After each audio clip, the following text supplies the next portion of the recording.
los últimos 2 años en Boulogne-sur-Mer porque no vamos a llegar. Bueno, está. Dale. No, le quiero decir que en 1844 escribe su famoso testamento, Sí. está allí con su familia, muy recluido en la casa de Granburg, recibe a muy pocas visitas, y acontece que estalla la revolución que culmina en la Segunda República, donde lo corren al rey, la monarquía y las clases proletarias populares de París convulsionan toda la capital y esto se extiende, el republicanismo revolucionario, como una mancha de aceite. Entonces San Martín siente cierta zozobra porque, en verdad, toda la gente enardecida iba contra las familias que consideraban que eran de buen pasar. Es una cosa muy trágica leer esto del surgimiento de la Segunda República de Francia, es motivo para un pormenorizado análisis. Y San Martín entonces, acordándose de algunos contactos, le dice a su yerno que arbitre los medios para trasladarse a Boulogne-sur-Mer. Y así es cuando llega, en marzo de 1848, a Boulogne-sur-Mer, ya achacoso y casi ciego por cataratas.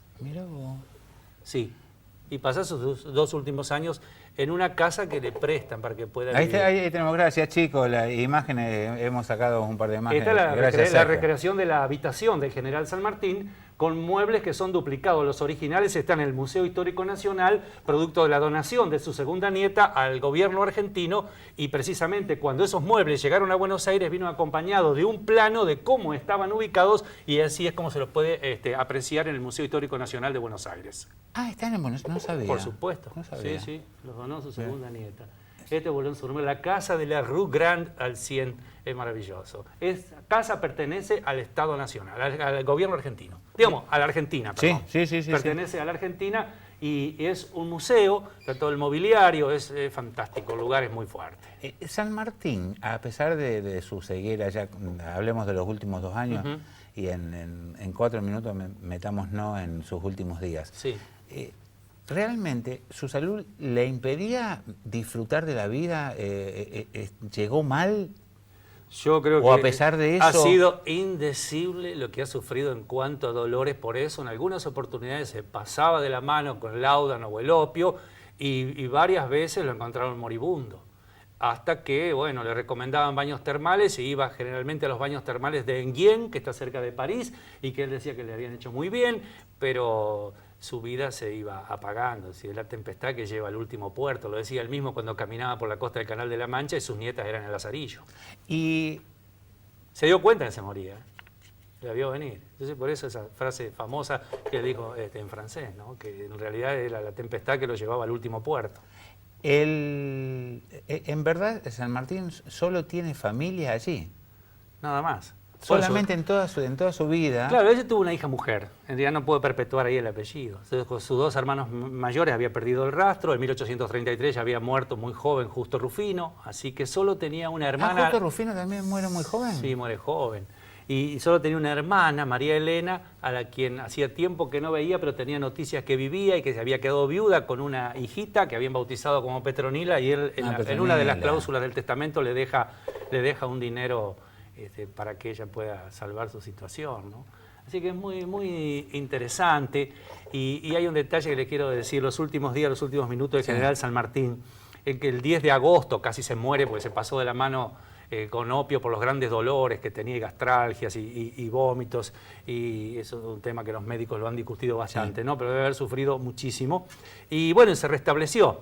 Y esa jornada del 17 de agosto lo describe muy bien don Félix Frías, que llegó el 18, no pudo estar en los últimos minutos porque era un diplomático, un político, un escritor argentino que estaba radicado en París, y él hace una descripción fabulosa, ¿no? Donde Mariano Balcarce le cuenta los últimos minutos. El 17 de agosto amaneció bien, y entonces, como la habitación de su hija era más luminosa, más hacia el este, pidió que lo pasaran allí porque era más confortable y para que le leyeran los diarios, y pensaron que no iba a suceder nada, pero a las 2 de la tarde tuvo algunas convulsiones y entonces ahí se dio cuenta.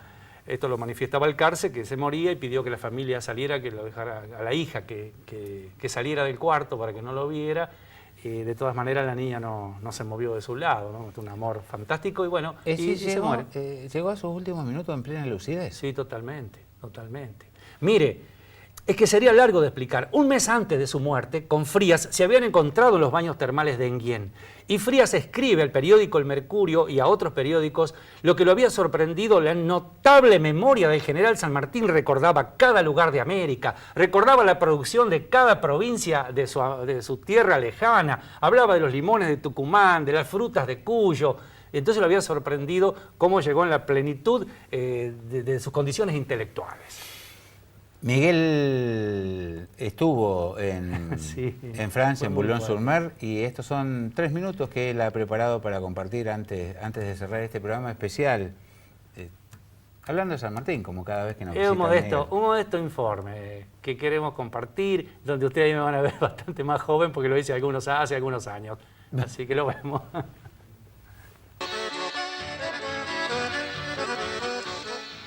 Desde la llegada al mundo de San Martín entre las rústicas paredes de aquella modesta casa de Yapeyú, hasta el final de sus días, transcurrieron 72 años, de los cuales los 2 últimos los pasó en la lejana villa de Boulogne-sur-Mer.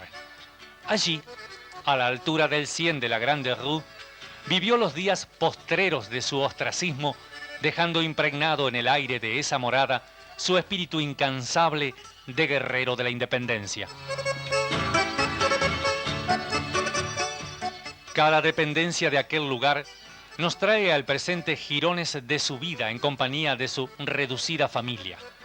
Solo basta un poco de imaginación para presentir su cansina presencia y su dubitativo andar de anciano casi ciego por esta casa que un amigo le prestara para poder sobrellevar los últimos días de su existencia.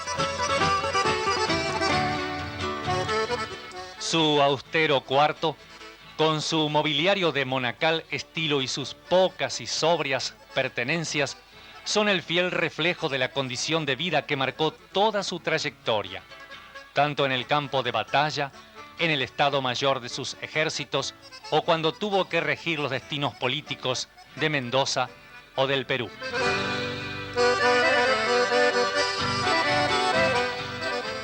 Cada estancia de esta casa francesa nos permite soñar con la posibilidad de encontrarnos con el gran capitán en cualquiera de sus rincones, tanto en el interior de la misma como en el patio que tantas veces habrá cobijado el descanso de San Martín y, por supuesto, la emoción de franquear la puerta del cuarto de su hija, en cuya cama precisamente cerró los ojos para siempre aquel 17 de agosto de 1850. Hoy, un hermoso monumento levantado en la ribera del Canal de la Mancha recuerda la presencia del Libertador en aquella villa del norte de Francia donde falleciera, destacándose en este conjunto escultórico la fuerza del Libertador marcando el rumbo hacia la victoria en conjunción con la representación de la libertad por la que tanto luchara y que en la actualidad es como un objetivo a cumplir nuevamente, aunque el gran jefe ya no esté al frente de sus bravos soldados, los cuales, desde el fondo mismo de la historia, nos piden otro supremo esfuerzo para honra y descanso del padre de la patria.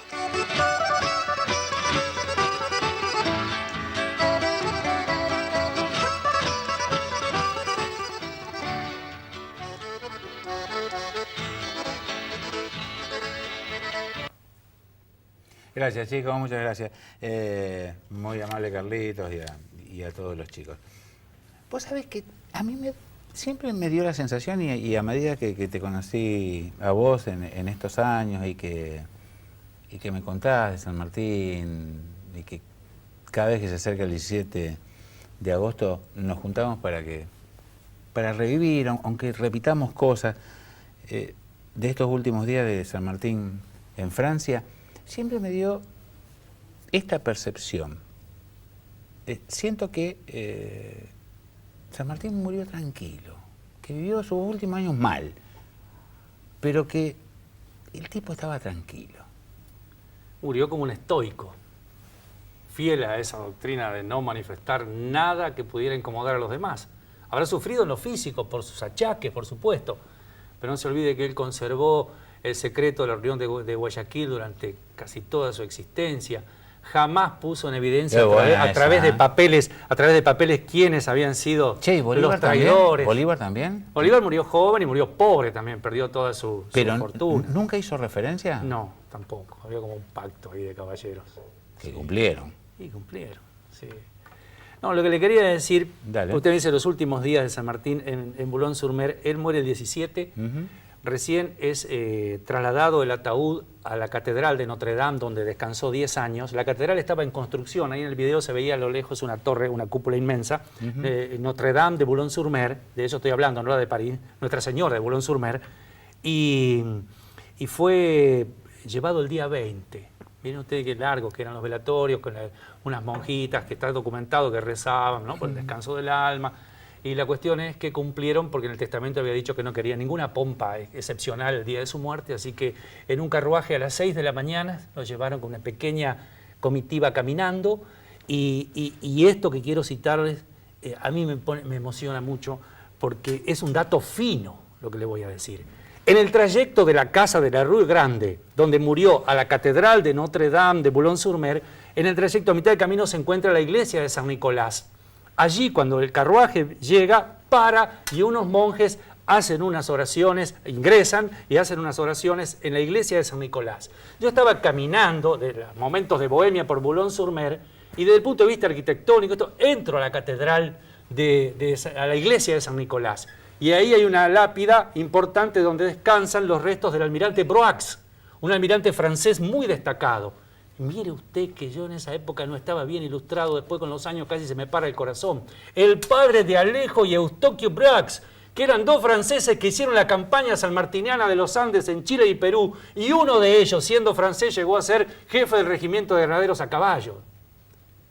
El padre de esos héroes de la Guerra de la Independencia al mando de San Martín, sepultado en esa iglesia en la cual se detuvo San Martín, los restos de San Martín, para que le hiciera una oración. Esta es tu casa. Le hemos dado un toque, muchas gracias, anecdótico, pero algún día podemos hablar también del San Martín político y esto amerita hacerlo después de contenidos tan vacíos de propuestas y de conceptos que hemos escuchado en los últimos días.